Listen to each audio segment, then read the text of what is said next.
You know that feeling when you told your child to do something, but they don't do it right away, or they flat out say no? And then that feeling makes you repeat yourself over and over, or maybe even raise your voice or yell. You can do something that feels better. I've got a surprisingly easy way for you to get kids to listen the first time without yelling. I'll tell you exactly how to do it in this video, and at the end, I've got a bonus tip to make it even more likely your child will do what you ask right away. Hi, if you're new to my channel, I'm Dr. Jackie. I'm a licensed psychologist and founder of childbehaviorclinic.com. I help families with anxiety and other common problems in kids. The truth is, we actually can't make our kids do anything, and that includes listening to us. But we can control what we do as parents, and we can do things that make it more likely our kids will listen to us. The surprisingly easy thing to do to get your kids to listen is called the 10-second pause. Basically, tell your child to do something in a regular voice and a regular but firm tone, and then pause and wait 10 seconds. Count the seconds in your mind, not out loud, and literally say nothing and do nothing else. Just keep an eye on them until they've done what you said or until the 10 seconds have passed. So this means that when there's something you really need your child to do, you have to be within earshot and you have to be able to see them. This 10-second pause won't work if you're in another room or if you have to leave the room before the 10 seconds is up.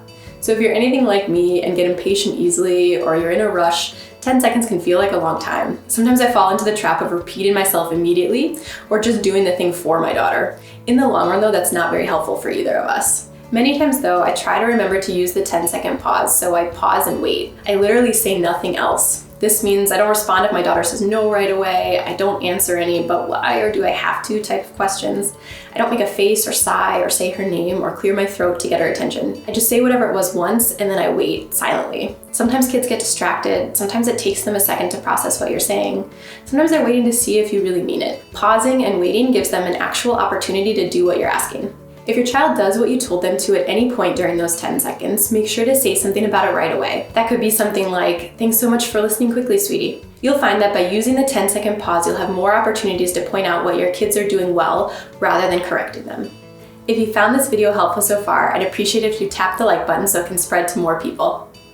Okay, now you might be thinking, this is good, but what happens after the 10 seconds? What if they still didn't listen? When this happens, you want to make your job as easy as possible, so say and do the exact same thing every time. Being super consistent will help your kids learn that you really mean something when you say it. It will also help you stay calmer because you only have to remember to say and do one thing after the 10-second pause. So if after the 10 seconds your child still didn't listen, give them a warning. Okay, so maybe there are actually two things you have to remember. First, give them the warning, which is really more like a reminder.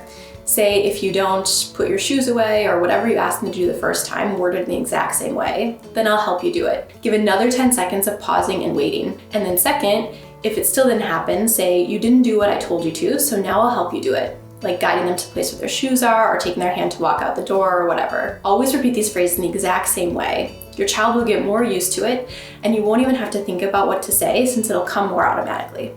So one last thing, if you really want to increase your chance of your child listening to you, give them a reason to listen before you tell them anything. Something like, "It's almost time to leave for school, please put your shoes on." The "it's almost time to leave for school" is the reason for telling them to put their shoes on. Or a reason for picking up toys. "Someone might step on those and break them, please pick them up."